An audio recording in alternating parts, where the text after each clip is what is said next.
सिद्धेभ्यः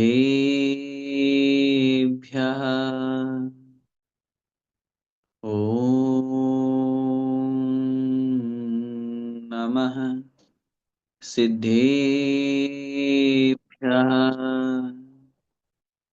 ॐ नमः सिद्धेभ्यः नमो अरिहन्ताणम् नमो सिद्धाणं नमो आयर्याणं नमो उवज्झायाणं नमो लोये सव्यसाहुणम्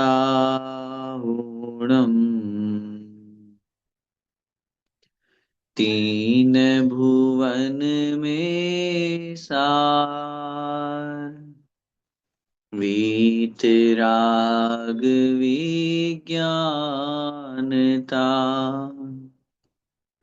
शिव स्वरूप शिव का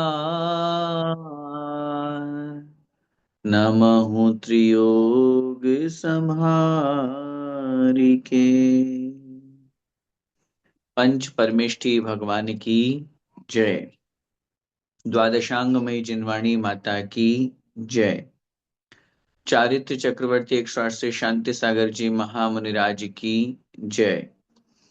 संत शिरोमणि आचार्य भगवंत 108 श्री विद्यासागर जी महामुनिराज की जय। परम पूज्य अभिनवाचार्य परंपराचार्य श्री समय सागर जी महाराज की जय। परम पूज्य गुरुदेव निर्यापक श्रमण मुनि पुंगव श्री सुधा सागर जी महामुनिराज की जय। अढ़ाई द्वीपस्थ समस्त महामुनिराजों की जय। पंडित श्री दौलत राम जी द्वारा विरचित छेड़ाला जी ग्रंथ का हम सभी स्वाध्याय कर रहे हैं और विषय चल रहा है पांचवी ढाल में 12 भावनाओं का।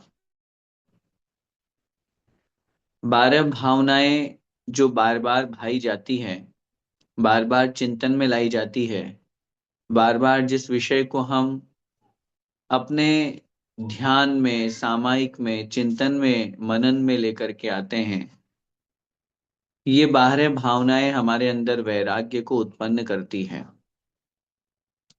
संसार में जब हमारा मन मस्तिष्क, हमारी आत्मा राग रूप परिणति की ओर अग्रसर होती है, किसी भी वस्तु से, किसी व्यक्ति से जब यह जीव राग करता है तो यह राग उसके लिए दुख का कारण होता है।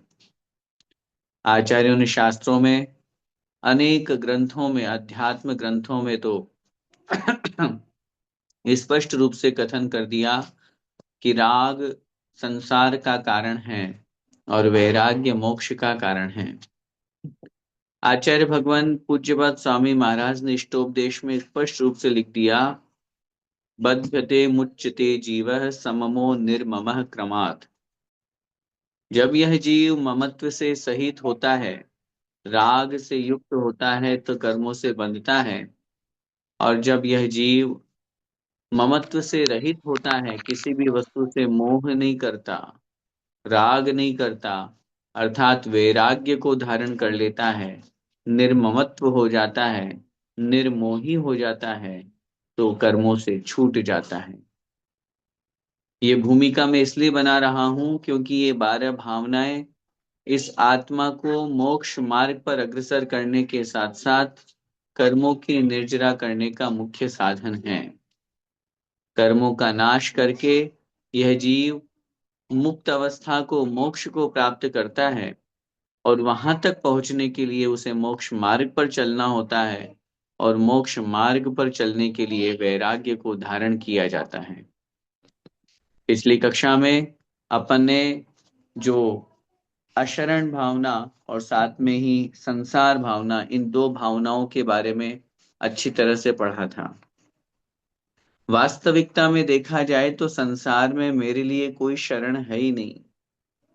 जिन जिन के प्रति मेरा प्रेम भाव है, जिन जिन के प्रति मेरा राग भाव है, जिन जिन के प्रति मुझे लगता है कि नहीं ये मेरी सहायता करेगा, मृत्यु काल उपस्थित होने पर कोई भी इस जीव को नहीं बचा सकता। काल सिंह ने मृग चेतन को घेरा भवन में, नहीं बचावन हारा कोई, यो समझो मन में।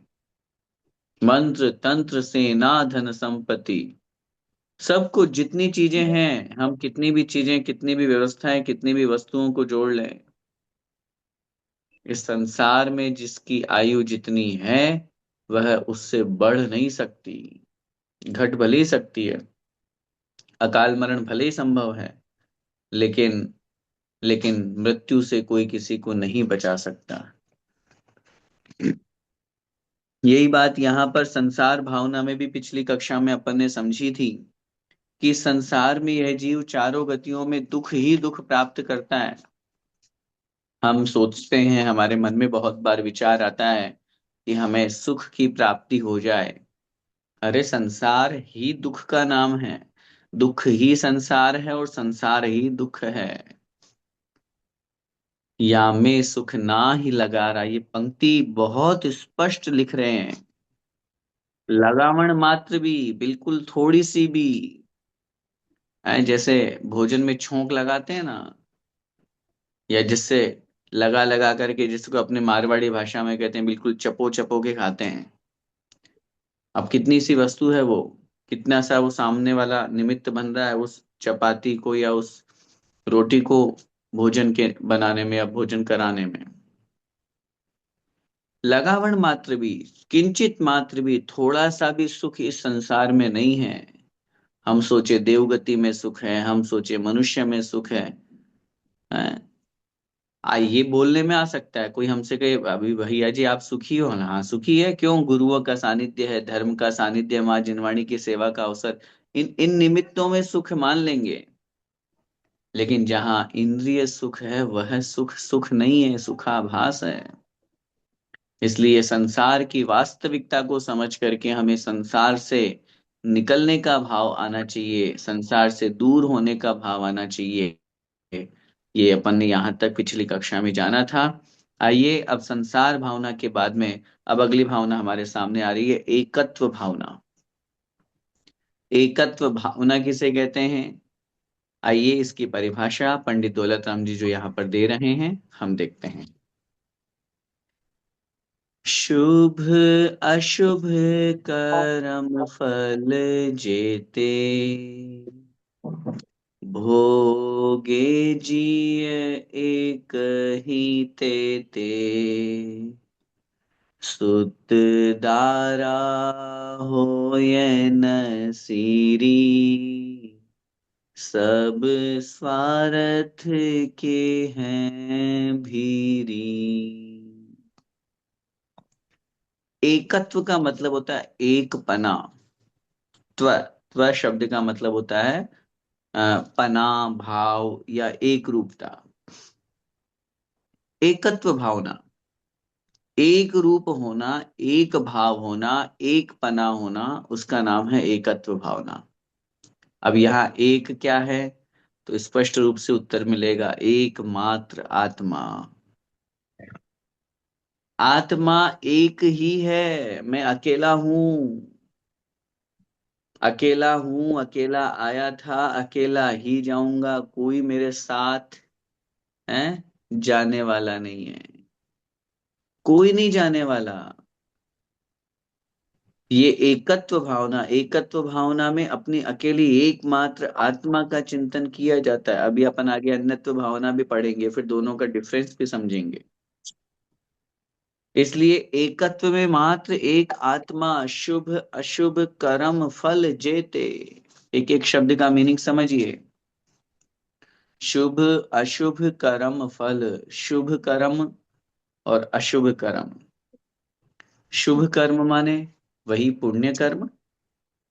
जो कर्म प्रकृतियां हैं वो दोनों प्रकार की होती है, पाप प्रकृतियां भी होती है, पुण्य प्रकृतियां भी होती है। कर्म शुभ रूप भी होते हैं, कर्म अशुभ रूप भी होते हैं। तो शुभ अशुभ कर्म, अब जब कर्म शुभ अशुभ है तो उनका फल भी शुभ और अशुभ रूप में मिलता है। शुभ कर्म मतलब जैसे साता वेदनी है, जैसे तीर्थंकर प्रकृति, जैसे मनुष्य आयु, देवायु, मनुष्य गति, देवगति, तिर्यंचायु, ये शुभ कर्म है। उच्च गोत्र, अब ये शुभ कर्म है। कोई व्यक्ति इन शुभ कर्मों का बंध करता है, शुभ कर्मों को बांधता है, तो वो जब उदय में आएंगे तो उसको शुभ फल देंगे, अच्छा फल देंगे। साता वेदनी का उदय होगा, साता वेदनी का फल हमें मिलेगा। तो साता वेदनी का फल क्या है? हमें सुख सामग्री प्रदान करना, हमारे जीवन में सुख शांति समृद्धि होना। ऐसे उल्टा अशुभ लगाइए। अब नरक गति नरकायु जो है वो अशुभ कर्म है, असाता वेदनी अशुभ कर्म है, नीच गोत्र अशुभ कर्म है, तो इसका फल भी अशुभ होगा, दुख रूप होगा, उस जीव को दुखी होना पड़ेगा। तो शुभ अशुभ कर्म फल जेते, जेते माने जो भी जितने भी शुभ कर्म फल हैं, शुभ कर्मों के फल हैं, और अशुभ कर्म फल और अशुभ कर्मों के फल हैं, भोगे जिय एक ही तेते। तेते माने उन सबको, जो जो शुभ कर्मों के फल अशुभ कर्मों के फल हैं, तेते माने उन सबको, जिय माने यह जीव यह आत्मा, भोगे माने भोगता है, एक ही माने अकेला ही। जो कर्मों का फल इस जीव को मिल रहा है, हम सोचें हमारे परिवार के लोग उस फल को भोग लें, हम सोचें कि कोई और भी उसमें थोड़ा कंट्रीब्यूशन कर ले, हैं, हम सोचें कि कोई और भी मेरे साथ पार्टनरशिप निभा ले। हाँ, आजकल संसार में व्यापार आदि क्रियाओं में पार्टनरशिप का बड़ा महत्व है। कर्मों कर्मों के उदय में, कर्मों के बंध में कोई पार्टनरशिप नहीं चलती, ऐसी कोई व्यवस्था नहीं है। जितने भी कर्म हैं, जितने भी यह जीव कर्म करता है, कर्मों को बांधता है, यह अकेला ही बांधता है, अपने परिणामों के अनुसार बांधता है। और जब वह उन फलों को भोगता है, कर्म के फल के उदय को प्राप्त करता है, वो भी अकेला ही, कोई साथ देने वाला नहीं है, कोई साथ देने वाला नहीं है। मैं एकाकी एकत्व लिए, एकत्व लिए सब ही आते, तन धन को साथी समझा था, पर ये भी छोड़ चले जाते, मेरे न हुए। अब वो अन्यत्व भावना में आ जाएगा अगली लाइन। अकेला। हम बहुत बार इस बात पर चिंतन करते हैं, सोचते हैं नहीं नहीं, मैं अपने पूरे परिवार का पालन पोषण कर रहा हूँ। मैं, मेरी वजह से पूरा परिवार चल रहा है, मैं अगर पाप कर रहा हूं तो उसका फल भी सबको ही भोगना पड़ेगा।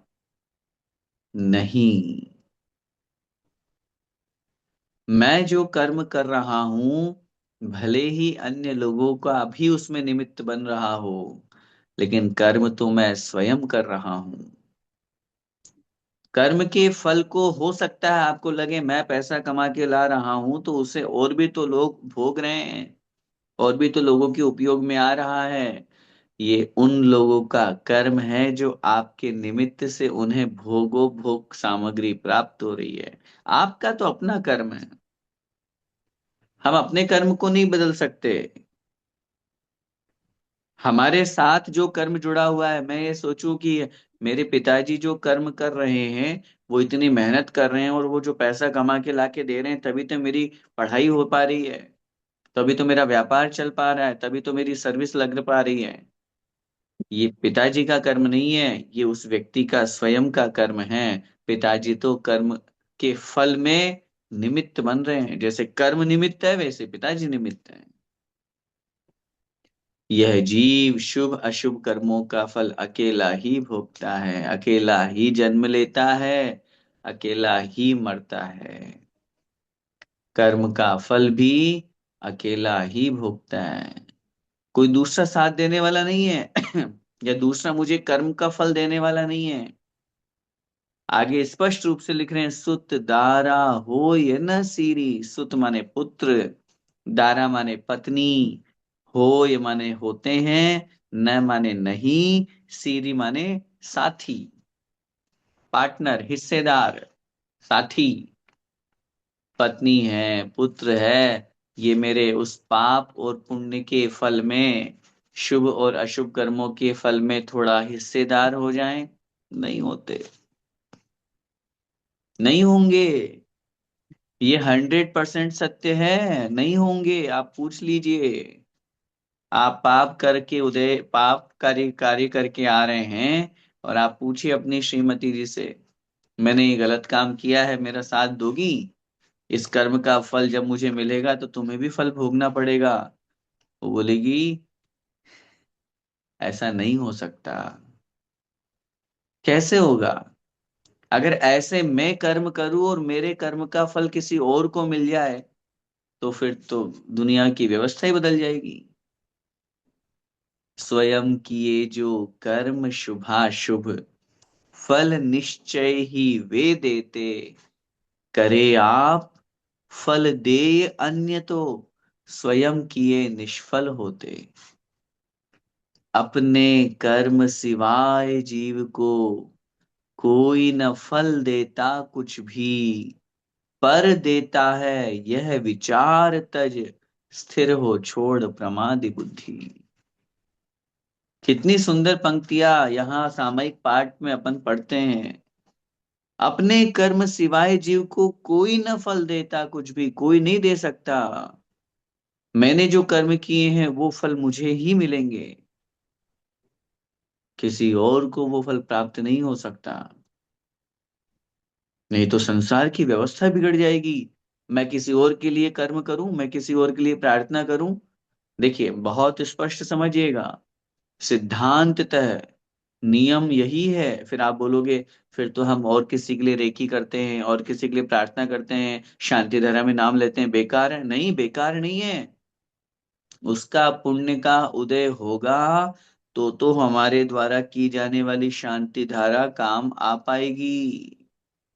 और अगर उसका पुण्य बलवान नहीं है, पाप बलवान है, तो हम भी शांति धारा कर लें क्या? संसार में ऐसा भी देखा जाता है कि बहुत बार बहुत बड़े बड़े लोग भी शांति धारा, मंत्र जाप सब कुछ कर रहे हैं, लेकिन नहीं बची, आयु नहीं बची, तो कौन क्या बचा सकता है? तो इसलिए कर्म का फल तो अकेले ही भोगना पड़ेगा, चाहे वो पाप कर्म हो, चाहे पुण्य कर्म हो। पत्नी, पुत्र, चाहे हमारे और कोई साथी सगा, कोई भी इसमें हिस्सेदार नहीं हो सकता, कोई भी इसमें हमारा साथी नहीं हो सकता। स्पष्ट लिख रहे हैं, सब स्वार्थ के हैं भीरी। ये सब चाहे स्त्री पुत्र, मकान, धन धान्य, हमारे चाहे मित्र हो, चाहे संगी साथी हो, कोई भी हो, ये सब स्वार्थ के भीरी, अर्थात सब स्वार्थ के, मतलब के हैं। अपना अपना काम निकला, बोलते ना, वो एक कहावत आती है, अपना काम बनता, भाड़ में जाए जनता। हाँ, काम निकलने के बाद में जय जिनेन भी करो, हु आर यू, कौन हो आप, हम तो आपको नहीं जानते। और जब तक काम नहीं था तब तक ये स्थिति है संसार की। और ये बात अपन को बहुत अच्छी तरह से समझ लेनी चाहिए। हर व्यक्ति सिर्फ और सिर्फ हमसे अपना स्वार्थ का कार्य करा रहा है। सब स्वार्थ के हैं भीरी। भीरी का तात्पर्य होता है स्वार्थी। भीरी का मतलब होता है गर्जी, गरज। भीरी का मतलब होता है साथी। सब स्वार्थ के साथी हैं, सब मतलब के साथी हैं। जब तक आपके पास पैसा है, जब तक आपके पास कोई धन संपत्ति, ऐश्वर्य, या कोई आपके पास ऑर्डर है, आई मीन टू ऑर्डर का मतलब आपके पास कोई ऐश्वर्य है, कोई पोस्ट है जिससे आपका काम करवाना चाहते हैं, तब तक तो सब आपके लल्लू चंपू करेंगे, आगे पीछे घूमेंगे, आपको मित्र बना के रखेंगे, आपको अपने घर पे बुलाएंगे। और संसार में देखते हैं, जिस दिन पैसा समाप्त हुआ, पद प्रतिष्ठा समाप्त हुई, कमजोर हो गए, कोई पूछने वाले नहीं, कोई पूछने वाले नहीं, कोई जानने वाले नहीं, कोई पहचानने वाले नहीं। ये संसार की स्थिति है, सब जानते हैं। इसलिए वास्तविकता को समझ करके इस एकत्व भावना को समझिए। जब मैं आया था तब कौन था मेरे साथ? इस संसार में मेरा जन्म अकेले हुआ, और जब मेरा जन्म हुआ तब से मेरे सारे रिश्ते नाते बन गए। पहले मेरा कोई भाई नहीं था, मेरी कोई बहन नहीं थी, मेरे कोई माता पिता नहीं थे, मेरे कोई दादा दादी नहीं थे, कुछ नहीं था। जब से मैं आया और मैंने आते ही अपने सारे संबंध बना लिए। वास्तविकता में तो मैं अकेला आया था और अकेला ही जाऊंगा। जाने के बाद कौन माता पिता, कौन पिता पुत्र पत्नी बहन, कौन? कुछ नहीं है। ये बीच का जो टाइम है, जन्म से और मरण के बीच का, तब उस समय हमने सारे रिश्ते बनाए। जन्म से लेकर मरण तक दौड़ता है आदमी, दौड़ते ही दौड़ते दम तोड़ता है आदमी। अकेला आया था अकेला जाएगा, इस जीव का, इस संसार का यही नियम है। हम सोचते हैं नहीं नहीं, हमें तो इतना प्रेम प्यार मोहब्बत हो गई किसी से, साथ साथ मर जाएंगे। साथ साथ मरण के प्राप्त होने पर कदाचित ऐसी स्थिति दुनिया में घटनाएं देखी जाती है। मर भी जाओगे, कूद जाओगे, आत्महत्या कर लोगे, तो क्या गारंटी है कि अगले भव में साथ साथ ही रहोगे? हैं? अपने अपने कर्म, अपने अपने फल। हो सकता है उसमें भी अलग अलग जगह जन्म हो जाए, अलग अलग पर्याय में जन्म हो जाए, कोई निश्चित नहीं है।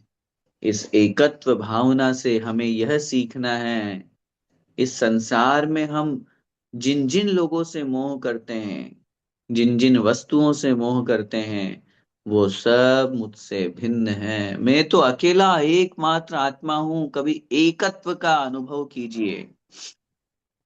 अपन लोग क्या करते हैं, मैंने शायद पहले भी किसी प्रसंग में कहा हो, अपन अकेले रहने से डरते हैं। सोचना, फील करना कभी। अपन लोग अकेले रहने से डरते हैं। अपन को समूह में रहना अच्छा लगता है। जैसे कभी आप लोगों को ऐसा फील करो कि घर में आप अकेले हो, हैं? श्रीमती जी थोड़े दिन के लिए मायके चली गई, उनको याद आ रही थी, बच्चों को याद आ रही थी नानी की, तो वो वहां चली गई। मम्मी पापा भी कहीं दूर हैं अभी, आप अकेले घर में रह रहे हो, 5 7 10 दिन महीने भर के लिए। ऑफिस ऑफिस जाना है, अपनी काम है, उसके बाद घर आइए।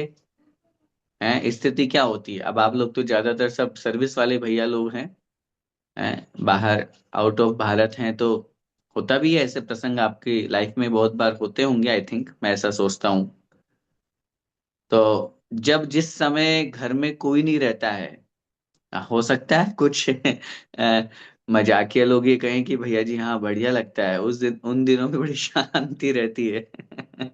नहीं, वो 2 दिन की 4 दिन की शांति है। उसके बाद में क्या स्थिति होती है? घर पे भोजन करने का मन नहीं होगा, घर पे आने का मन नहीं होगा, है आलस, प्रमाद आ जाएगा यार, अब कि यार ये सारे काम मुझे ही करने पड़ रहे हैं छोटे मोटे। आएगा, होगा, सबके जीवन में होता है, क्योंकि अपन लोगों को एकत्व से डर लगता है, मुझे अकेला नहीं रहना। और आचार्य श्री से पूछो, अपने गुरुओं से पूछो, उनको, वो निरंतर यही भावना पाते हैं, मैं एकत्व, मैं अकेला रहूं, भाई सब छोड़ दो मुझे, सब दूर जाओ, सब हट जाओ, मैं तो अकेला ही हूँ, अकेला। वो अकेले का अभ्यास कर रहे हैं, वो अकेले में चिंतन कर रहे हैं। वो चाहते हैं मैं अकेला था तो अकेला ही रहूं, ये जो संयोग बन गए वो मुझसे दूर हो जाएं। यही तो ज्ञानी और अज्ञानी में अंतर है। यही तो रागी और वैरागी में अंतर है। अपन लोगों को अकेलापन काटता है, और मुनिराज आदि को अकेलापन आत्म आत्मस्थ होने का मार्ग दिखाता है। एकत्व भावना हम जितना चिंतन करेंगे, हम उतना अपने करीब आएंगे। अभी तक हम सब पर में उलझे हुए हैं, पर वस्तुओं में, पर पदार्थों में, दूसरों में। अच्छा, जरा विचार करो ईमानदारी से। हम जब माताओं बहनों से प्रश्न करते हैं, आप किसके लिए जी रहे हैं? आप किसके लिए जी रहे हैं? तो उनका उत्तर क्या होता है? किसके लिए जिएंगे? इन्हीं लोगों के लिए जीते हैं। सुबह से शाम बच्चों के लिए भोजन बनाना, टिफिन तैयार करना, उनको स्कूल ले जाना, भेजना, करना, वापस आने तक का वेट करना, फिर उनको होमवर्क कराना, ये आ जाए तो इनको भोजन बनाना करना। हमारा तो पूरा दिन इसी में निकल जाता है। और हकीकत भी है। बच्चे थोड़े बड़े हो जाएं तो बात अलग है। श्रीमान जी से पूछो, आप किसके लिए जी रहे हो? अरे साहब, किसके लिए? इन लोगों के लिए जी रहे हैं। इतनी जो मेहनत करते हैं वहां पे सर्विस में जा करके, वहां बिजनेस करते हैं, पैसे को पेड़ पे थोड़ी उगते हैं। ये जो ये लाखों रुपए आ रहे हैं घर में, किसके लिए? मैं अकेला थोड़ी ना। सॉरी। मैं अकेला थोड़ी ना उपयोग कर रहा हूँ। इन लोगों के लिए तो कमा रहा हूँ। वो अपना वो अपना जीवन जीने का जो उद्देश्य है वो दूसरों पे टाल रहे हैं। वही नहीं, हम सब, सबके घर की यही कहानी है। कुछ कम ज्यादा परसेंटेज हो सकता है, इसके अलावा और कोई रीजन नहीं है। अब जरा इस बात पर विचार कीजिए, हमने अपने लिए समय कब निकाला? Only for me. केवल खुद के लिए, आत्मा के लिए। मैं कौन हूं, मेरा क्या स्वरूप है, मैं कहाँ से आया हूं, मुझे कहाँ जाना है, मेरा क्या लक्ष्य है। मैं हूं कौन? किरण प्रकाश मेरा नाम नहीं है। ये तो इस पर्याय का नाम है, ये तो इस शरीर का नाम है। मेरा नाम, मैं आत्मा हूं। आत्मा का कोई नाम नहीं होता। आत्मा स्वरूप, आत्मा, ज्ञान दर्शन चैतन्यवान मैं आत्मा हूं। आत्मा का कोई नाम होता ही नहीं है। अब ऐसे आत्म स्वरूप को पहचानना, अभी तक हम सब पर्याय में उलझे हुए हैं। ये एकत्व भावना हमें आत्मा की तरफ लेकर के जा रही है, हमें आत्मा की तरफ इशारा कर रही है। मैं एक हूं, मात्र एक पने का चिंतन करना। समूह रूप में मेरे साथ में है संगी साथी सब, पिता पुत्र मकान धन संपत्ति वैभव नहीं, कुछ नहीं। ये सब स्वार्थी हैं, सब स्वार्थ के बीरी है। जब तक डबडबी जल रही है तब तक आपका काम चल रहा है। तब तक, जब तक आपसे काम निकल रहा है। अच्छा, नहीं नहीं भैया जी, नहीं नहीं, ये तो हमारा बहुत सहयोग देते हैं, बहुत वो करते हैं। वो कहानी सुनी होगी ना, अपने ही सब दगा देते हैं। एक व्यक्ति था, शायद मैंने पहले किसी प्रसंग में सुनाई हो। उसको बड़ा ऐसा लगता था कि नहीं नहीं, सब मेरे ही हैं, सब मेरे ही हैं, मेरे लिए सब जान छिड़कते हैं, सब जान छिड़कते हैं। तो साधु बाबा ने कहा, संक्षेप में सुना रहा हूं, साधु बाबा ने कहा कुछ नहीं है, सब स्वार्थ की भीरी है, सब स्वार्थ के साथी है। जब तक तुमसे काम चल रहा है तब तक ये तुम्हारे तुम्हारे लिए हाँ हाँ हाँ कर रहे हैं। उसके बाद में कुछ नहीं, तुम चले जाओगे, मर जाओगे तो। बोले नहीं नहीं, ऐसा नहीं होता साधु बाबा, ऐसे थोड़ी ना है। मेरा परिवार मुझे बहुत प्यार करता है। तो उन्होंने उसको कान में एक बात बोली। वो घर जा गया, घर जा करके वो लेट गया, पेट दर्द का बहाना करके, और थोड़ी देर बाद में तड़प तड़प करके मर गया। ऐसे इसने एक्टिंग करी, सांस रोक ली जब कोई उसके पास में आता था। अब सब रोने लगे, सब रोने लगे। अब उसको समझ में तो आ रहा, देखो हाँ सही है ना, देखो मेरे लिए रो रहे हैं, मैं मर गया तो। उधर से थोड़ी देर बाद में वो साधु बाबा आया। उसने कहा हमें मरे को भी जिंदा। तो सब बुला करके ला रहे, अरे आ जाओ जल्दी जल्दी आओ, जल्दी आओ। तो साधु बाबा वही थे, वो तो सब, दोनों की प्लानिंग चल रही थी। तो उन्होंने देखा, बोले हाँ हाँ ये मर तो गया, लेकिन मैं इसको जिंदा कर सकता हूँ। बोले क्या करना पड़ेगा? इस भस्म को आप में से किसी को खाना है, और जो इसको खाएगा वो मर जाएगा और ये जिंदा हो जाएगा। तो सबसे पहले माता आप खाइए। उस बालक की जो माता थी, जो बहुत बिलक बिलक के रो रही थी, अरे मेरे सामने मेरा बच्चा मर गया, फलाना ठिकाना ये जो भी है। उसके सामने जैसे ही वो, अरे नहीं नहीं नहीं नहीं नहीं, मुझे नहीं खाना, मुझे नहीं खाना। मैं क्यों मरना चाहूंगी? मेरा तो दूसरा बेटा और है, मैं तो उसके भरोसे जी लूंगी। अब वो सुन रहा है बेटा, लेटा लेटा।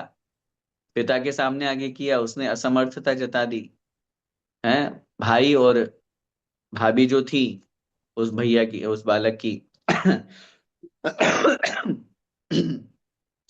उनके सामने भी यही व्यवस्था। पत्नी, अभी अभी नई नई शादी हुई, बहुत प्यार प्रेम मोहब्बत, उसके सामने रखी बात।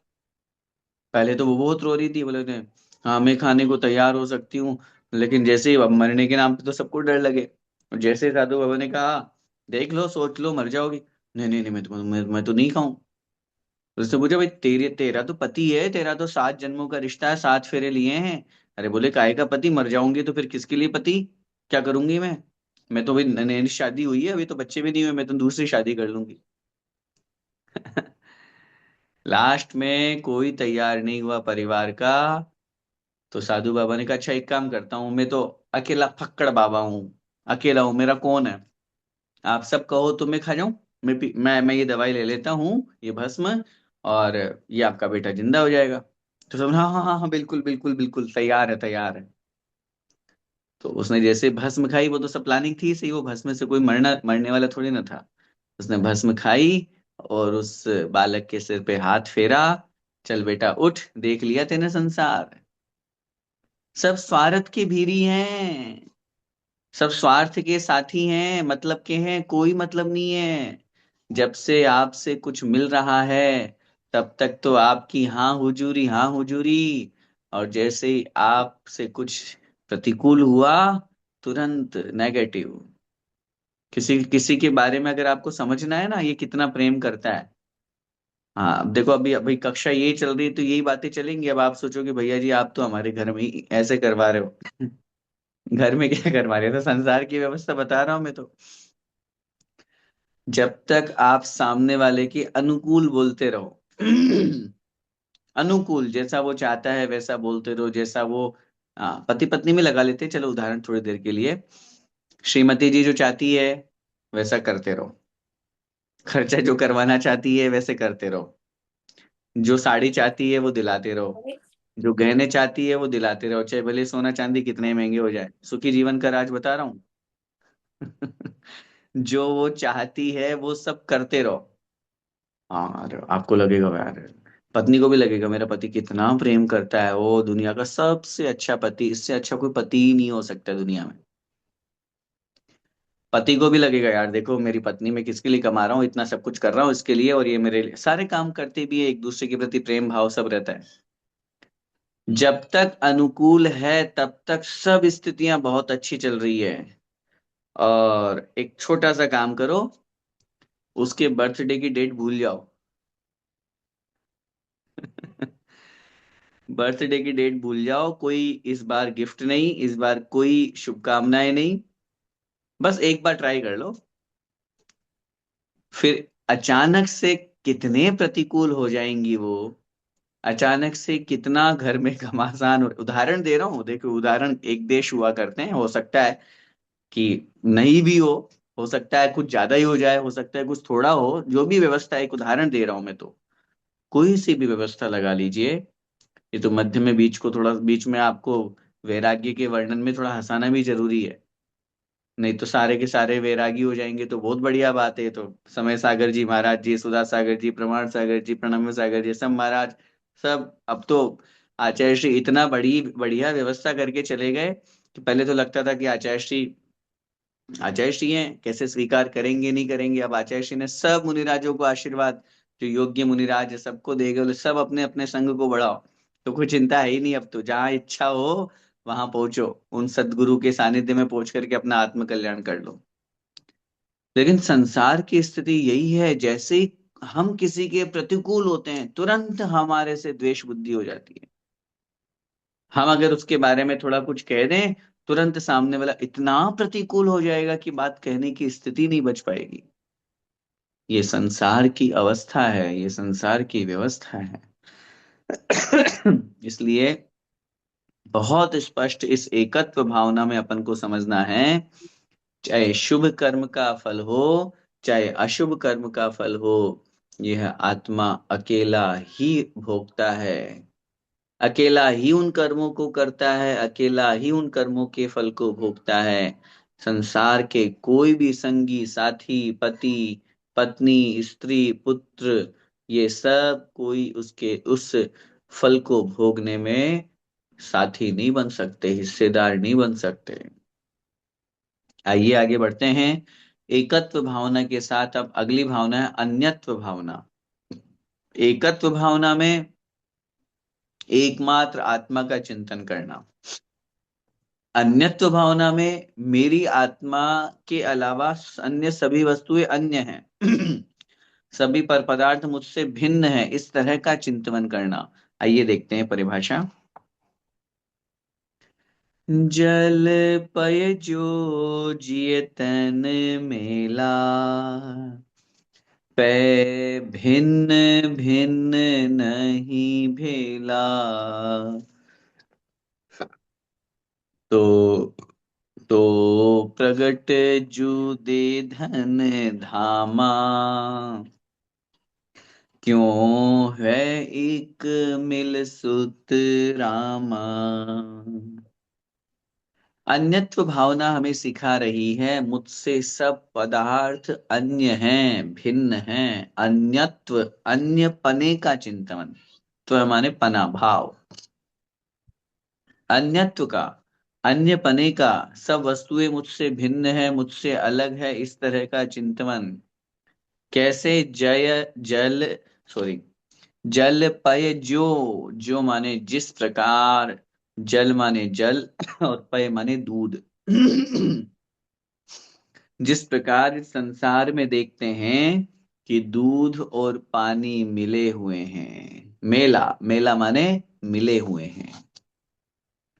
जैसे दूध और पानी मिल जाते हैं तो अपन को देखने में क्या लग रहा है? अरे दूध ही तो है, पानी तो दिखाई नहीं दे रहा।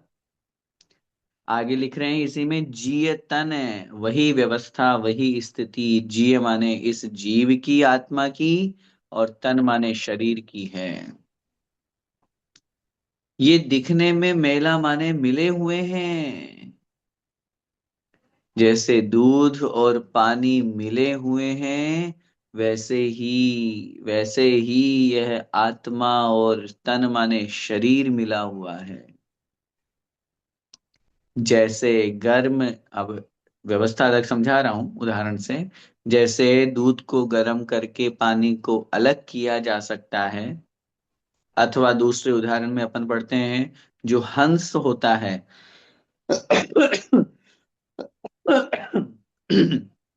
सॉरी, जो हंस होता है वो दूध और पानी में से दूध दूध पी जाता है और पानी छोड़ देता है, ऐसे उसकी विशेषता होती है, तो वो अलग कर सकता है। ऐसे ही ये मिले हुए शरीर और आत्मा मिले हुए हैं। मरण होने के बाद शरीर यहीं रह जाता है, आत्मा निकल जाती है। अथवा मोक्ष होने के बाद आत्मा चली जाती है, शरीर यहीं रह जाता है। किसी भी अपेक्षा से पर्याय बदलती है, शरीर यहीं रह जाता है, शरीर नहीं साथ जाता। इसीलिए आगे लिख रहे हैं, पै भिन्न भिन्न नहीं भेला। पै माने लेकिन फिर भी मिले हुए हैं, पै माने फिर भी, भिन्न भिन्न माने अलग अलग हैं, एक नहीं है। नहीं भेला, भेला माने मिले हुए, एक रूप। नहीं माने नहीं है। भेला का तात्पर्य होता है एकत्व होना, एक रूप होना, मिले हुए होना। नहीं माने नहीं है। अर्थात अब उदाहरण से, दृष्टांत से दृष्टांत पे जा रहे हैं। जिस प्रकार जल और पय माने दूध, जैसे दूध और पानी मिले हुए हैं, लेकिन फिर भी मिले हुए होने पर भी दोनों भिन्न भिन्न हैं, दोनों अलग अलग हैं। मिले हुए हैं, मिले हुए होने पर भी दोनों अलग अलग है, दोनों भिन्न भिन्न हैं। उसी प्रकार, उसी प्रकार शरीर और आत्मा दोनों मिले हुए हैं, मिले हुए होने पर भी दोनों भिन्न भिन्न है, दोनों अलग अलग है। नहीं भेला, पूर्ण रूप से शाश्वत रूप से मिले हुए नहीं है। अगर हमेशा के लिए मिले हुए होते, पूर्ण रूप से मिले हुए होते, तो फिर तो दूध में से पानी कभी अलग ही नहीं हो सकता था। फिर तो दूध में से पानी कभी अलग ही नहीं हो सकता। फिर गर्म करने पर पानी जो उड़ता है वो भाप ही क्या है, पानी तो है। वो वाष्प जो है, गरम गरम महिलाओं को उदाहरण याद रखना चाहिए। गरम गरम दूध को जब हम ढक देते हैं भगोनी से, सॉरी प्लेट से, भगोनी को, तो उसको जब आप वापस निकालते हो तो वो जो पानी है वो क्या है, कहाँ से आया वो पानी? वो दूध में से तो निकला है, अग्नि में से तो निकलेगा नहीं। तो इस बात से अंदाजा लगाइए वो पानी पहले उसी में था ना। अगर एक रूप होता, हमेशा एक समान, एक निकल अलग नहीं हो सकता था, तो फिर ये कैसे आ गया भाप बन के? इसका मतलब उसमें पानी था, था, नियम से था। बहुत स्पष्ट। इसलिए अन्यत्व भावना हमें कह रही है दिखने में भले ही एक रूप हो सकते हैं लेकिन अन्य ही है, भिन्न ही है। चर्म रो चर्म दूर होने पर तम तन से रोम समूह रहे। वो एक लाइन आती है ना सामायिक पाठ में, हाँ। तन से जिसका ऐक्य नहीं हो सुत तिय मित्रों से कैसे, चर्म दूर होने पर तन से रोम समूह रहे कैसे। शरीर से जिसकी एकता नहीं है, शरीर से जिसका एकपना नहीं है, बहुत स्पष्ट है। शरीर जो हमारा है वह शरीर, ये जो दिख रहा है, जो हमेशा आचार्य श्री की लाइन का हमको हम कोट करते हैं ना, आचार्य श्री हमेशा कहते थे, जो दिख रहा है वह मैं नहीं हूं, जो देख रहा है वह मैं हूं। इसका मतलब, इसका अब ये तो शाश्वत अपने सामने दिख ही रहा है। कोई मरणासन्न अवस्था में है, अभी वो हिल रहा है, डुल रहा है, उसकी श्वास चल रही है, उसकी आंखें खुल रही है, वो कुछ बोलने की कोशिश कर रहा है या बोल पा रहा है, सुन पा रहा है, सब कुछ कर रहा है। और थोड़ी देर बाद में जब उसकी डेथ हो जाती है तो, उसकी मृत्यु हो जाती है तो, शरीर तो वही है ना, स्थिति पहले स्ट्रक्चर यही था। आंखें खुली थी, हिला रहा था, जो अपना चल रहा है सब कुछ, जो अभी हाथ पैर हिल रहे हैं। इसका मतलब अंदर कोई एक ऐसी शक्ति है, अंदर कोई एक ऐसी पावर है जो ये सब कुछ करवा रही है, कर रही है। उस शक्ति का नाम, उस पावर का नाम है आत्मा। जब आत्मा निकल गई तो ये शरीर कोई काम का नहीं, कोई हाथ पैर ये जो अंगुली है ना, इसको इतना सा भी नहीं कर सकते बिना आत्मा के। तो आत्मा के साथ मिला हुआ है, आत्मा और शरीर दोनों मिले हुए हैं, लेकिन एकत्व रूप नहीं है, एक में एक नहीं है, हमेशा एक साथ रहने वाले नहीं है। तन से जिसका ऐक्य नहीं है, इसलिए नीचे की लाइन में लिख रहे हैं, तो प्रगट जुदे धन धामा। तो माने तो फिर जब शरीर ही इस आत्मा का नहीं है, एक रूप नहीं है, तो फिर प्रगट माने प्रत्यक्ष रूप में, जुदे माने जो अलग है, भिन्न भिन्न है, धन धन माने धन संपत्ति, रुपया पैसा, धामा धामा माने धाम, स्थान, मकान, दुकान आदि, क्यों वे कैसे हो सकते हैं, एक मिल करके, मिल करके एक, सुत रामा, सुत माने पुत्र और रामा माने स्त्री पत्नी। जब जन्म से साथ मिलने वाला यह शरीर ही इस आत्म स्वरूप या एक रूप नहीं है, तो प्रत्यक्ष, प्रकट माने प्रत्यक्ष, सामने दिखने वाले, जो मुझसे भिन्न है, मेरी धन संपत्ति, मेरा मकान, मेरा पुत्र, मेरी पत्नी, ये मिलकर के मेरी आत्मा के साथ एक रूप कैसे हो सकते हैं? ये सब तो मुझसे भिन्न है, अलग है, अन्य है, मम रूप या आत्म रूप नहीं है। बहुत स्पष्ट। इसीलिए वहां जो पंक्ति अपन पढ़ रहे थे सामायिक पाठ की, तन से जिसका ऐक्य नहीं हो सुत तिय मित्रों से कैसे, कैसे? शरीर से जब एकत्व नहीं है तो सुत तिय, तिय माने होता है पत्नी, मित्रों से, यह आत्मा एक रूप कैसे हो सकती है? शरीर से यदि यह चमड़ी निकाल दी जाए, स्किन, यदि यह स्किन निकाल दे, तो जो रोम छिद्र हैं वो कैसे रहेंगे? चमड़ी के ऊपर रोम छिद्र होते हैं ना, ये जब चमड़ी ही निकल जाएगी तो रोम छिद्र कैसे बच पाएंगे? वही स्थिति, जब शरीर ही मेरा नहीं है तो फिर मैं अन्य वस्तुओं को मेरा कैसे मान रहा हूं? ये पत्नी मेरी, ये पुत्र मेरा, ये मकान मेरा, ये घर मेरा, ये संपत्ति मेरी, तेरा है क्या? इस आत्मा का है क्या? ये सब मेरे नहीं हैं, मेरे न हुए ये, मैं इनसे अति भिन्न अखंड निराला हूं। निज में पर से अन्यत्व लिए, निज सम रस पीने वाला हूं। ये मेरे न थे, न है, न कभी होंगे। संसार की कौन सी वस्तु है जो इस आत्मा की हो सकती है? आत्मा तो आत्मा है। आत्मा क्या कुछ भी नहीं है? अगर मेरे ये, अब आप इस बात पर बहुत अच्छी तरह से चिंतन अपन को करना, अन्यत्व भावना में, जब शरीर ही मेरा नहीं है। शरीर तो चलो साथ में मिला ना अपन को, है, जन्म से साथ में मिला कि नहीं मिला? और मृत्यु तक सबसे ज्यादा साथ कौन दे रहा है? ये शरीर।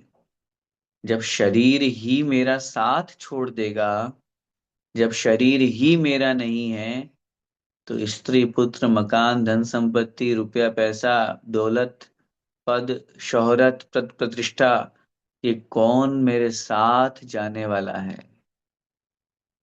ये मेरे कैसे हो सकते हैं जिनको मैं अपना मान रहा हूं?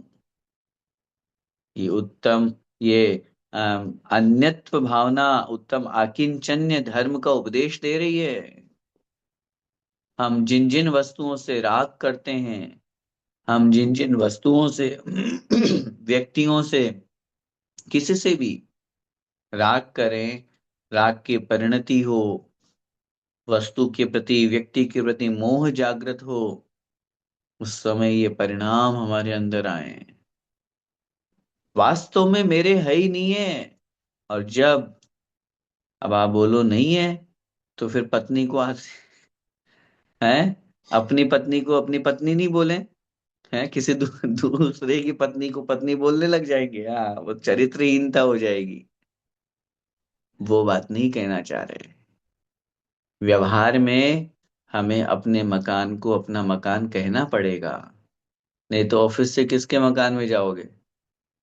ऑफिस से निकलने के बाद में, नहीं नहीं कल भैया जी ने कह दिया मेरा तो कुछ है ही नहीं, मेरा मकान है ही नहीं, तो किसी के घर में घुस जाओ। ऐसा गलत काम नहीं करना। मन के एक कोने में आत्मा में ये श्रद्धान हमारा होना चाहिए, अभी व्यवहार की दृष्टि में मुझे इस मकान में रहना पड़ रहा है। वास्तव में मेरा कौन, मैं आप इस पॉइंट को समझिए, जो वस्तु मेरी है। अब चलो एक थोड़ा सा एक एग्जांपल से जल्दी समझ में आएगा इसको। एक बार इस विषय को एक बार साइड में रखिए, एक उदाहरण समझिए। जैसे व्यवहार में अपन अपन बोलते हैं ना, यार मेरा कौन है, वास्तव में अपने कौन है? जो में हमारे सुख दुख में काम आते हैं। अपन बोलते हैं ना भाई, जो हमारे सुख में दुख में सब हमेशा काम आते हैं, हमारे साथ जो हमेशा खड़े रहते हैं, जो हमारे साथ रहते हैं, वो हमारे अपने होते हैं। ये बोलते हैं ना अपन। चलो ठीक है, अपने की परिभाषा, जो हमेशा मेरा साथ दे। राइट। ठीक। Back to pavilion. आत्मा, मैं आत्मा हूं, अपन सब आत्मा है, आत्म स्वरूप का चिंतन। इस आत्मा का अपना कौन? डेफिनेशन चेंज मत करना। परिभाषा हमने क्या रखी? जो हमेशा मेरे साथ दे, मेरे साथ रहे व्यवहार की दृष्टि में। अब उसको आत्मा पर घटित करो। जो आत्मा के साथ हमेशा रहे उसका नाम है अपना, मेरा। बताइए कौन कौन मेरी आत्मा के साथ आ रहा है? कौन कौन मेरी आत्मा का हमेशा साथ दे रहा है? ये शरीर भी पीछे हो जाएगा। अन्य पर वस्तु तो हो ही जाएगी, है ही भिन्न, है ही अलग।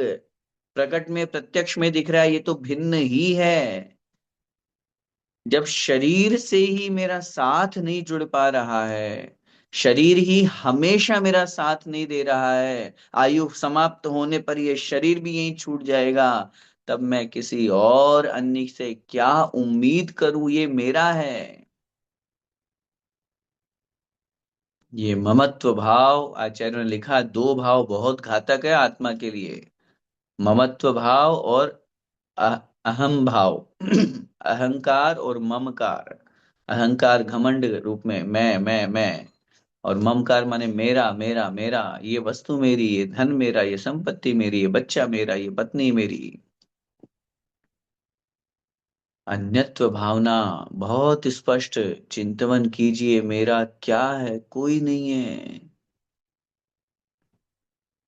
जो मेरा है वो तो एकमात्र आत्मा है। अब हम कितनी वस्तुओं से राग करते हैं, मूर्छा परिग्रह है। हम्म। ये चश्मा मेरा, ये मोबाइल मेरा, ये किताब मेरी, है, ये घर मेरा, है, ये गाड़ी मेरी। हर वस्तु पे जो हमारे पास में जो हमने खरीदी, हम उस पर मेरा मेरा मेरा का टेग लगा के चलते हैं। और अगर कुछ किसी ने कर दिया, उसका कुछ बिगाड़ कर दिया, उद्गल है, टूट गया, चश्मा टूट गया, लेकिन किससे टूटा, बस पकड़ो उसी को। और हम तुरंत, तूने मेरा चश्मा क्यों तोड़ दिया? तुम्हारा चश्मा? तुम कौन हो? मैं तो आत्मा हूं, आत्मा का तो कुछ होता ही नहीं। उस समय तुरंत अन्यत्व भावना का मन में भाव लाना चाहिए। चिंतन वैरागी लोग यही करते हैं, मुनि महाराज यही तो करते हैं, तभी तो सब कुछ छोड़ करके चले गए। आचार्य श्री की जीवनी में अपन पढ़ते हैं ना, जब उन्हें वैराग्य हो गया, माता श्रीमती को बड़ा दुख हुआ। उस रूप में दुख, ममत्व भाव वाला दुख। उन्हें दुख नहीं हुआ कि वो मुनि बनने जा रहे हैं, तो उसमें तो बड़ी प्रसन्न थी अंतरंग से तो, लेकिन माँ की ममता तो बोलती है। अगर वो भी हमारी ही तरह, नहीं मेरी मम्मा, मेरे पापा, मेरे भैया, मैं कैसे जाऊं छोड़ के, तो आज वो आचार्य श्री नहीं बन पाते। एक सच्चे साधु, सच्चे साधक उस मार्ग तक नहीं पहुंच पाते। ये भावनाएं हमें बता रही है कि वास्तव में इन भावनाओं का कितना बड़ा असर है। सोचो आज, अभी फिर परसों नरसों देखा हमने, पूज्य गुरुदेव सुधासागर महाराज के संग में एक ब्रह्मचारी भैया ने फिर से संघ में प्रवेश ले लिया। घर बार छोड़ दिया, वाहन छोड़ दिया, मोबाइल छोड़ दिया, बस सीमित परिग्रह के साथ में ब्रह्मचारी बन के संघ में प्रवेश ले लिया। कहाँ से आता है ये वैराग्य, कहाँ से आता है ये परिणाम? इन्हीं भावनाओं को भाने से, इन्हीं का चिंतन करने से कि वास्तव में मेरा है कौन, मेरा है क्या। एकत्व भावना में अपन ने पढ़ा, बस मैं अकेला एकमात्र आत्मा हूं। अन्यत्व भावना हमें करिए, मेरी आत्मा के अलावा अन्य कोई वस्तु मेरी है ही नहीं। विधि प्रतिषेध कथन पूर्वक इन दोनों को आपस में जोड़ते हुए चिंतन करना समय हो रहा है। आज अपन ने जो दो भावना पढ़ी, बहुत महत्वपूर्ण बंधुओं। अपन को लग रहा है ये भावनाएं, अपन आप में से हो सकता है रोज बोलते भी हो, बहुत फ्लो फ्लो में, राजा राणा छत्रपति वाले भी बोलते हों, या और कोई अन्य रूप में भी बोलते हों, लेकिन वास्तव में ये मात्र बोलने के योग्य नहीं है, ये चिंतवन के योग्य है। चिंतवन, अपने मन में सोचिए, विचार कीजिए वास्तविकता क्या है। और जिस दिन हम अपने आत्मा की पहचान करेंगे, अपने आप की पहचान करेंगे, उस दिन हम इन सब पर पदार्थों के प्रति हमारा मोह कम होगा, ममत्व कम होगा। और हम जितना मोह, जितना ममत्व कम करेंगे, उतने ज्यादा सुखी रहेंगे। क्योंकि जितना राग, जितना मोह करेंगे वस्तुओं से, उनके दूर होने पर, उनकी क्षति होने पर, उनके नाश होने पर भी हमें दुख होगा। जैसे संसार में देखा जाता है, जिस वस्तु के प्रति मैंने ममत्व का भाव नहीं रखा, ये मेरी है ऐसा हमने नहीं सोचा, टूट रही है, फूट रही है, किसी और की है, मुझे क्या लेना देना। लेकिन जितनी वस्तुओं के प्रति हमने ममत्व और मेरापन लगा दिया, अगर उसमें थोड़ी बहुत भी छेड़खानी होती है तो हमें तुरंत मन में विकल्प हो जाता है। वास्तव में देखा जाए तो जैसे अन्य वस्तुओं या अन्य व्यक्ति की वस्तु के प्रति हमें राग नहीं था, तो हमें ममत्व भाव भी नहीं हुआ, टूटने फूटने पे कोई दुख भी नहीं हुआ। वही भाव यहाँ भी लाना चाहिए, यही परिणाम अपने अंदर लाना चाहिए। ये वास्तव में मेरी है ही नहीं है, मैं क्यों इसे अपना मान रहा हूँ, मैं क्यों इसे अपना मान रहा हूँ, ये मेरी है ही नहीं, मेरी तो एकमात्र आत्मा है। जब ये चिंतन हमारे अंदर आ जाएगा तो हम भी इन भावनाओं को भा करके मोक्ष मार्ग की ओर अग्रसर होंगे। ये भावनाएं चिंतन के साथ साथ हमारे जीवन में प्रवेश करें। इसी मंगलमय भावना के साथ बोले द्वादशांग मई जिनवाणी माता की जय हो। संत शिरोमणि आचार्य भगवंत 108 श्री विद्यासागर जी महामुनिराज की जय हो। परंपराचार्य श्री समय सागर जी महाराज की जय हो। परम पूज्य गुरुदेव निर्यापक श्रमण मुनि पुंगव श्री सुधा सागर जी महामुनिराज की जय हो। अढ़ाई द्वीपस्थ समस्त महामुनिराजों की जय।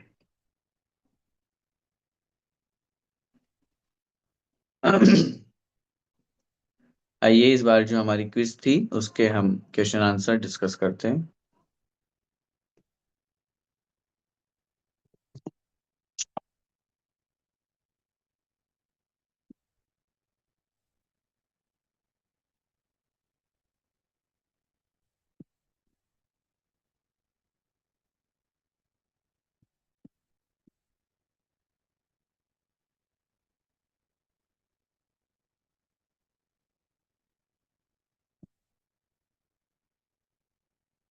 1 सेकेंड।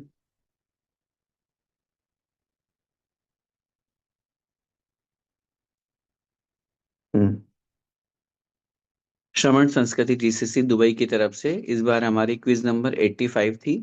पहला प्रश्न, पुद्गलों में परस्पर बंध नहीं होता है।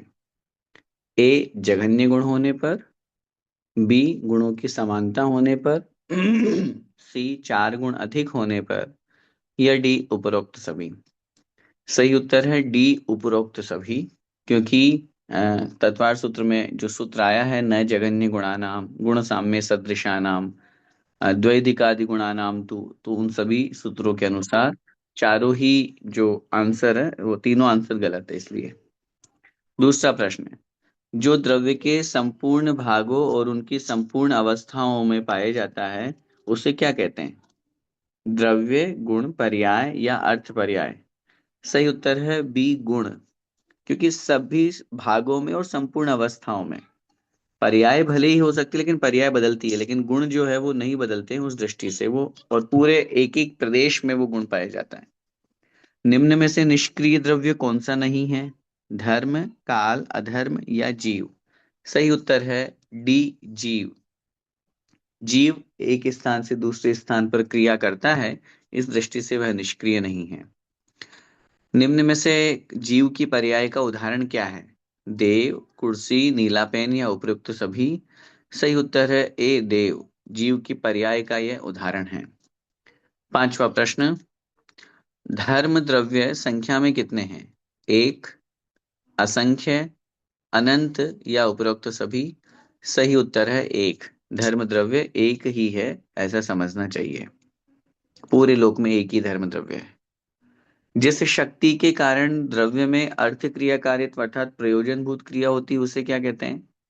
अस्तित्व गुण, वस्तुत्व गुण, द्रव्यत्व गुण या प्रदेशत्व गुण। सही उत्तर है बी वस्तुत्व गुण।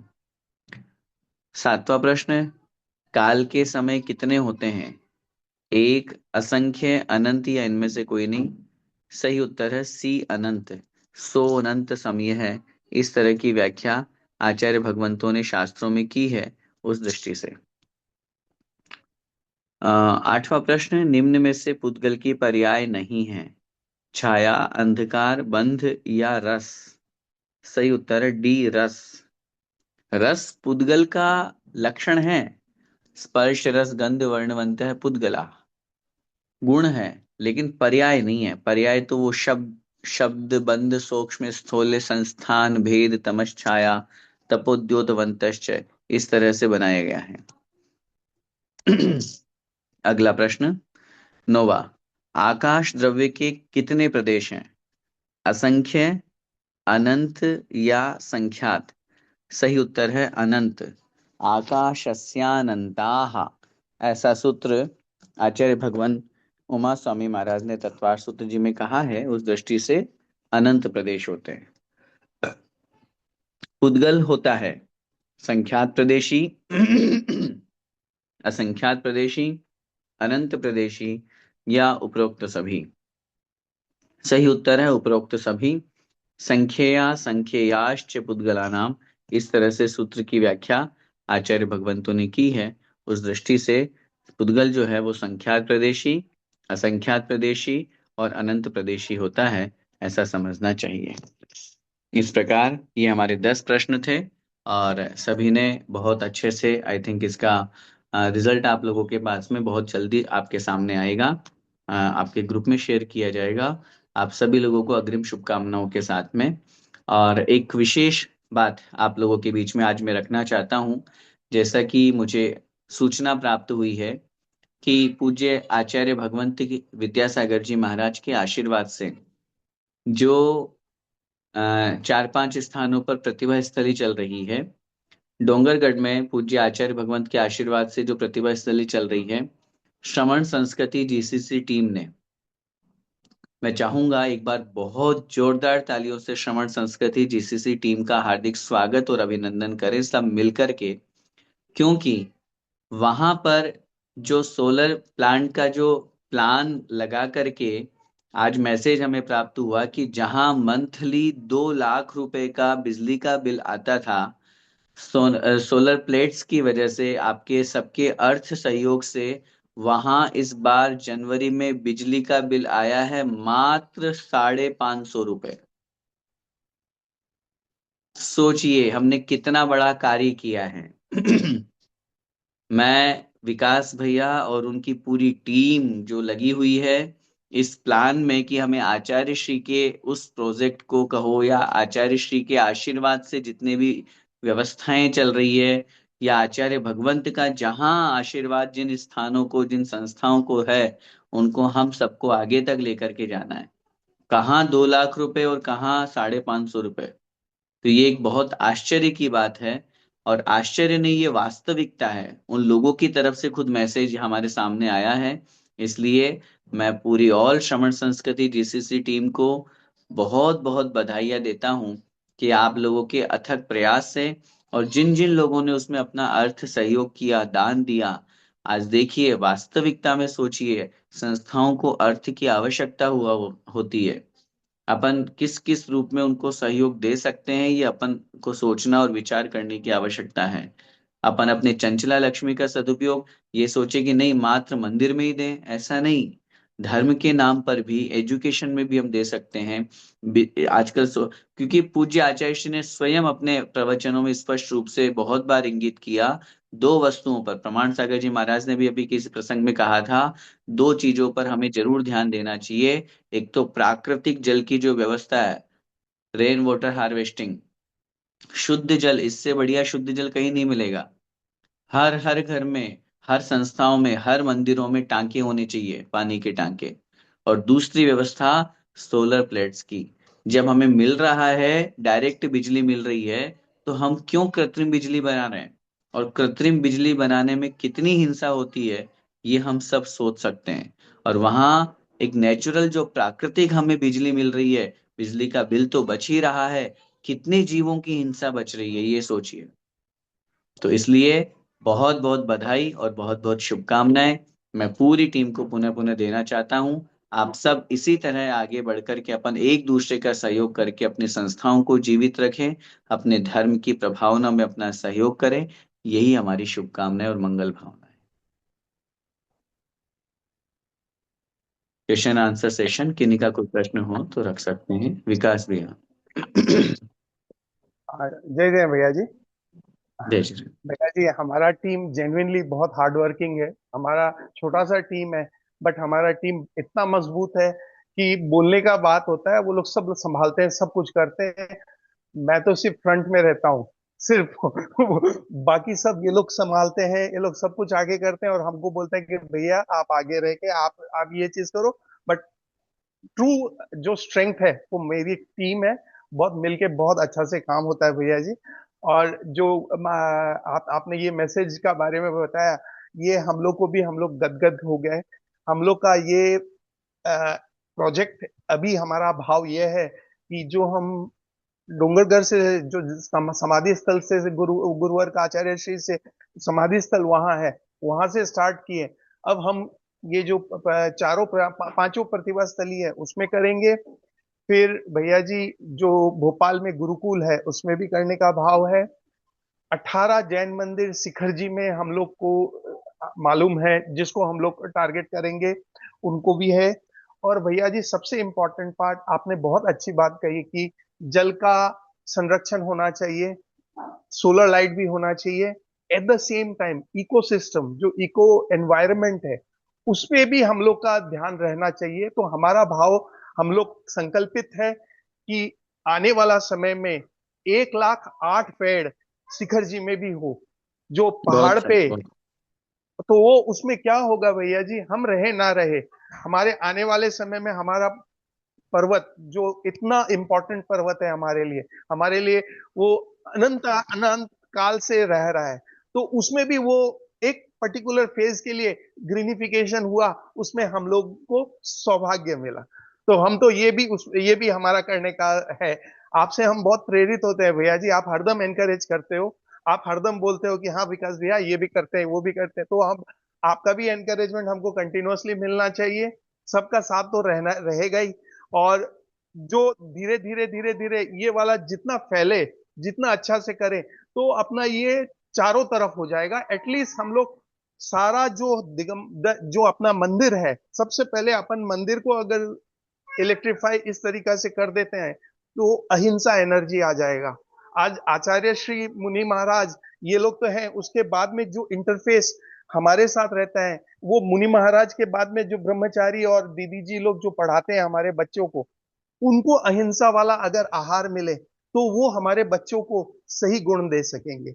हमारी यही भावना है कि पूरा का पूरा उनका जो सिस्टम, इकोसिस्टम पूरा इस तरीके से एकदम जब शुद्ध हो जाएगा, फ्री हो जाएगा। हमारा ये नहीं है कि सिर्फ इलेक्ट्रिफिकेशन से फ्री। आने वाला समय में पहला प्रोजेक्ट हम शिखर जी जो डोंगरगढ़ वाला, वहीं पे हम लोग का करने का भाव है कि जितने बच्चे हैं 100% उनका फ्री हो। एक बिल्कुल। रुपया नहीं लगे, एक कोई भी चीज रुपये नहीं लगे। सारा का सारा ऑटो मोड में ऐसा सिस्टम ऐसा हो जाए जो फुल फ्री में हो जाए। तो क्या होगा कि this is our contribution to the community. उससे हमारा क्या होगा कि पूरा जब फ्री हो जाएगा तो सब जन उधर जाएंगे, उसमें हमारा एजुकेशन का स्टैंडर्ड एकदम अच्छा कर देंगे। तो हमारा सिस्टम में, एडमिनिस्ट्रेशन में, कंपटीशन एग्जाम में, सब जगह हमारे बच्चे जाएंगे। जब सब चीज अपन उनको पूरा, आचार्य श्री यही बोलते हैं, तो हम तो गुरु क्या एक जो आदेश है एक एक स्टेप लेकर आगे बढ़ रहे हैं। तो बस यही है, यही भावना है कि आगे भी आप लोग का, सब लोग का साथ रहे और हम आगे बढ़ते रहे, बस यही भावना है भैया जी। बहुत सही बोला विकास भैया आपने। और ये इट्स ट्रू कि अकेले व्यक्ति का काम होता भी नहीं है, टीम वर्क से होता है। और आपकी जो टीम है, अपनी जो टीम है, ये पूरी सब बिल्कुल तन मन धन से सब लोग सहयोग करने वाले लोग हैं। और एक वास्तविकता भी होती है कि संसार में जब सामने एक रिजल्ट देखते हैं, ये एक सबसे बड़ी बात होती है। एक बार किसी ने पूज्य गुरुदेव से शंकर समाधान में प्रश्न किया था कि महाराज जी, लोग धर्म को इतना क्यों नहीं अपना पाते हैं, या अन्य किसी वस्तु के प्रति उनका इतना अट्रैक्शन क्यों रहता है। तो महाराज ने बहुत स्पष्ट उत्तर दिया था कि धर्म में साक्षात फल नहीं दिख पाता है। अपन धर्म कर रहे हैं तो अब सामने पता नहीं, आज अपन दान कर रहे हैं तो उसका क्या होगा, आज अपन पूजा कर रहे हैं तो क्या होगा। और वहीं दूसरी जगह जो एक सामान्य व्यवहार में देखते हैं, यार किसी भूखे को भोजन करा दो तो तुरंत अपन को, यार देखो यार उसने फल ले लिया ना, उसको औषधि दे दी। तो महाराज ने उस उत्तर के साथ में ये भी कहा, लेकिन ये मत सोचिएगा कि आज आपको रिजल्ट नहीं मिल रहा है तो भविष्य में कभी नहीं मिलेगा। मिलेगा, 100% मिलेगा। लेकिन सामने वाले व्यक्ति को एक धर्म के नाम पर विश्वास होना बहुत जरूरी है। और वो चीज जो आज आपने करके दिखाई है, आपकी टीम ने जो करके दिखाई है, ये बहुत प्रशंसनीय है। सामने दिख रहा है जहाँ इतनी हिंसा होती है, अपन लोग समझते हैं बहुत प्रत्यक्ष रूप से कि बिजली बनने में कितनी हिंसा होती है। उसके साथ में ये बहुत स्पष्ट बात है, न केवल वहां की, अपन सब अपने घरों की बात करें, किसी भी स्थान की बात करें, तो बिजली का बिल एक बहुत हाई लेवल पे आता है। वो भी एक पॉइंट होता है। सामने वाला व्यक्ति जब संस्थाएं चलाते हैं तो संस्थाओं को एक एक रुपया खर्च करने में बड़ा सोचना पड़ता है, क्योंकि वो संस्था चला रहे हैं।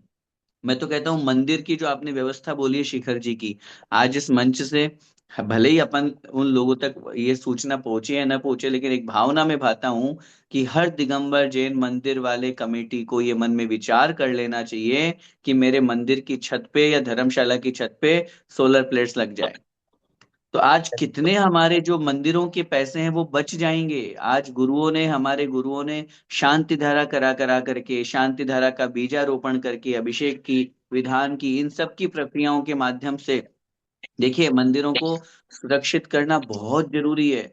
हम ये ना सोचे पहले के समय में, हाँ ठीक है, जैसे बर्तन थे वैसे हो गए, जैसे व्यवस्थाएं थी वैसे हो गई। आज हम मंदिर तो जाते हैं, हम मंदिर के नाम पर दान तो देते हैं, गुल्लक में सामग्री के पैसे तो डालते हैं, लेकिन जो मंदिर की लाइट्स को यूज करते हैं, हम पहले भी मैंने किसी प्रसंग में कहा था, हमें दोष लगता है निर्माल्य का। हम मंदिर की लाइट जला रहे हैं, मंदिर का एसी पंखा कूलर उपयोग कर रहे हैं, उसके लिए कौन दान देता है? लेकिन जब वही मंदिर के लोग, कमेटी वाले ये प्लान कर लेंगे, नहीं नहीं, अब डोनेशन दो ना, एक एक प्लेट मेरी तरफ से, इतनी वोट वोट मेरी तरफ से, तो वो अपने आप मंदिर का जो वो बिजली का सिस्टम है, वो सब कम खर्चे में भी होगा। सबसे बड़ी बात, अहिंसा का काम होगा, पाप से हम बचेंगे। तो ये बहुत सही बात है। और इको फ्रेंडली जो आपने पेड़ वगैरह की भी बात करी, ये भी आगे अपन को करना ही है। और पूरी टीम को पुनः मैं धन्यवाद, आभार, शुभकामनाएं कि इसी तरह से अपन लोग धर्म की सेवा में लगे रहें। धर्म जरूरी नहीं है सिर्फ पढ़ करके, स्वाध्याय, पूजा पाठ, तप साधना इनसे ही हो, इन सब निमित्तों से भी धर्म होता है। और ये धर्म सामने हमें प्रत्यक्ष दिख रहा है। और आने वाले समय में हम अपने बच्चों को जो एक सही एनवायरनमेंट दें, सही एजुकेशन दें, एक अहिंसा का उपदेश देकर के उनके जीवन को भी बहुत अच्छा बनाएं, ये हम सब लोगों के लिए एक प्रण होना चाहिए, उसकी तरफ अपन को आगे बढ़ना चाहिए। एक और सूचना भैया जी, हमको ये डोंगरगढ़ का काम के मतलब बहुत प्रोत्साहन सब बहुत जनों ने दिया। और पूर्ण आयु जो है जबलपुर में, वहां से भी हम लोग को इनविटेशन आया कि हम लोग का भी काम आप लोग करवा के दो। तो हम लोग अच्छा, उसको भी ऐड करेंगे, उसका भी हम लोग का करने का बहुत सही, भाव बहुत है। अच्छा, बहुत अच्छा, बहुत अच्छा।